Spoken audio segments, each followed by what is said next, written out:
Okay, let's unpack this. Welcome back to the deep dive. So you gave us this incredible stack of sources about discipline and time management, but it's all seen through the eyes of this one person from a text called Anvika, one page at a time. Exactly. And what hits you right away is that this isn't, discipline from some productivity app or seminar. This is discipline that was literally forged in necessity. Mm. We're looking at how focus is built, not from theory, but from survival. And the whole mission of the material, it seems, is to understand this one core idea she had. That's it, this foundational belief that anchored her entire life. Time was never free. Wow, time was never free. I mean, that's such a powerful idea, especially today when time can feel, I don't know, infinite. So we're going to trace the 5 critical lessons she learned about what the source calls the weight of time. And I guess we have to start where she did, with scarcity.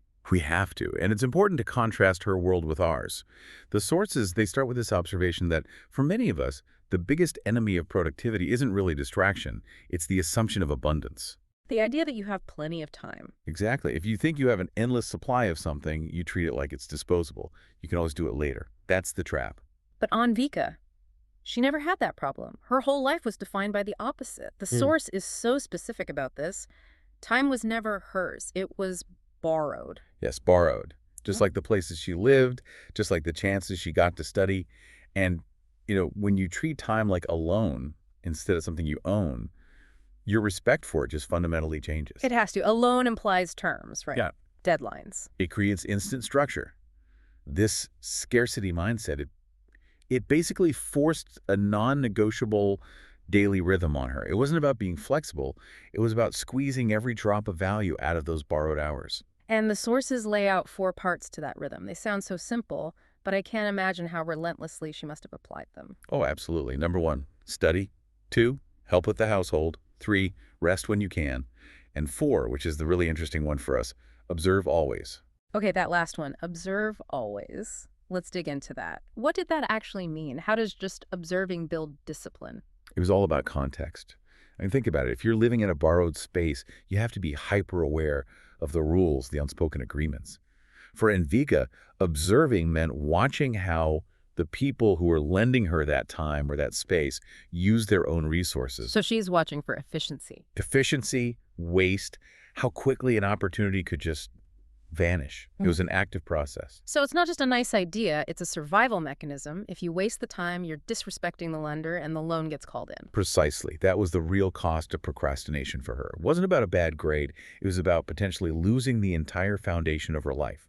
And that deep respect for borrowed resources, that's where true discipline begins. It stops being a chore and becomes like a code of honor. So that's how she managed the amount of time she had. But what about its quality? How did she decide what was worth doing? That brings us to lesson 2, right? Understanding value. And the source has this fascinating line.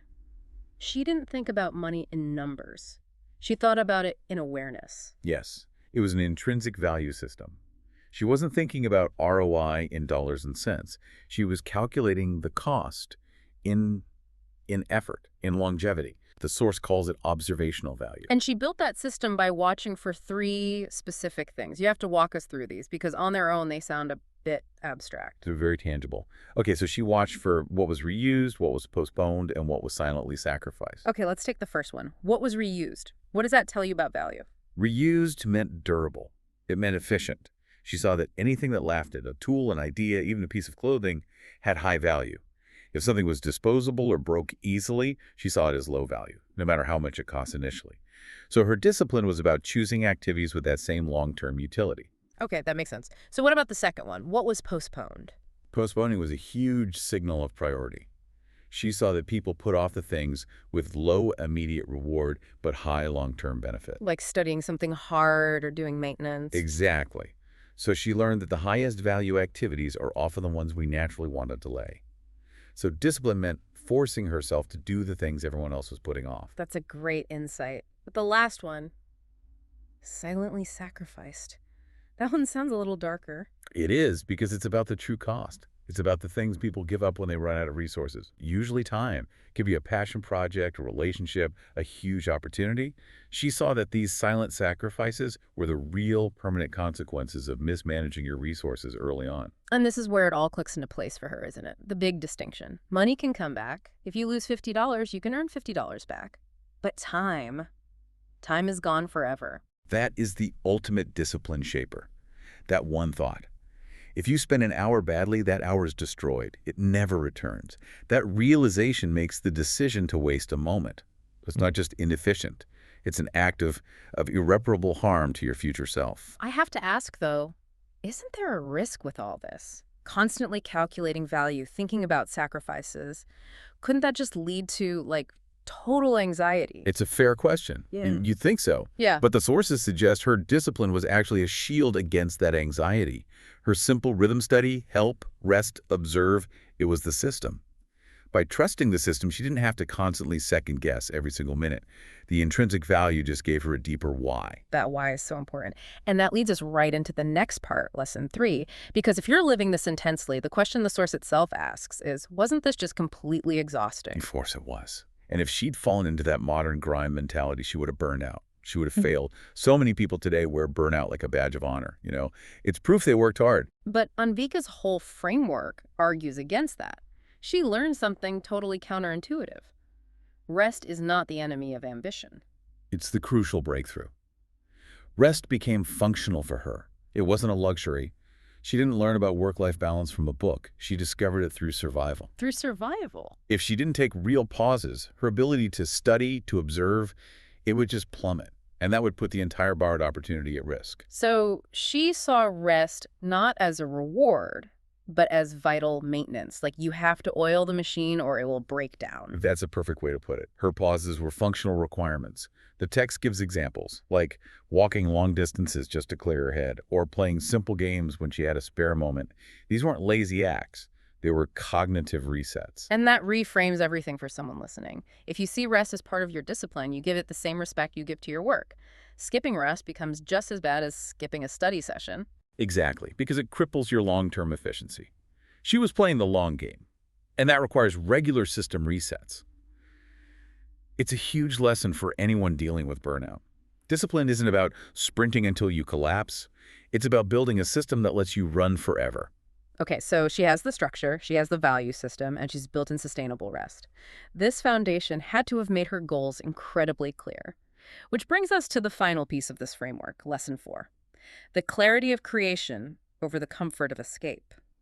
The source says her dreams didn't get louder, they got clearer. And that shift from loud to clear is everything. Loud dreams are about what other people want. Clear dreams are internal. They're specific.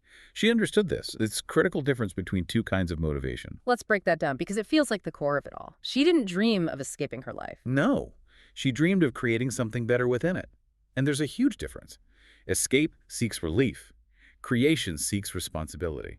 Okay, so if you're seeking relief, what does your behavior look like? You're trying to minimize pain. Right. So you procrastinate, you get distracted, you look for any shortcut to get out of the uncomfortable situation. And the moment the pressure is off, the deadline passes, the thread is gone, you stop working. Because the motivation is gone. You were just running away from something. Precisely. That kind of motivation creates a very brittle discipline. But creation seeks responsibility. How is that different in practice? When you're creating, you're trying to build something specific that doesn't exist yet.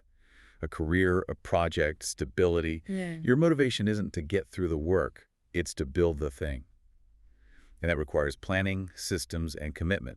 Even when it's hard, you're running towards something. That is such a powerful distinction for anyone listening. If you find yourself procrastinating, it's probably because you're just seeking relief from how hard the task is. Instead of embracing the responsibility of actually bringing it to life. And this is where all her other lessons come together.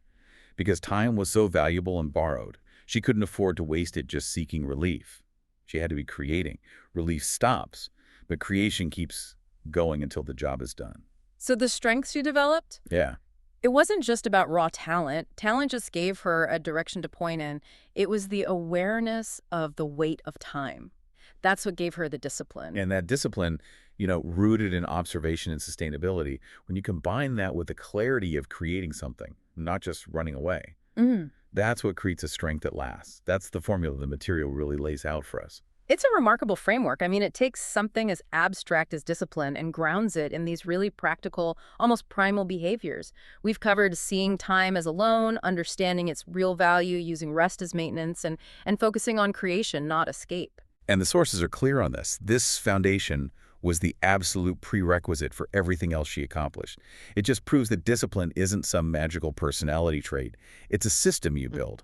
And her system was built on a relentless respect for the weight of time. It really makes you look at the next hour of your day completely differently. So for you, listening to this, here's the final thought to take with you. If money can return, but time never, ever does, how does that change the value of the next hour you spend? Are you just seeking relief, trying to get through it, or are you embracing the responsibility to actually build something that will last?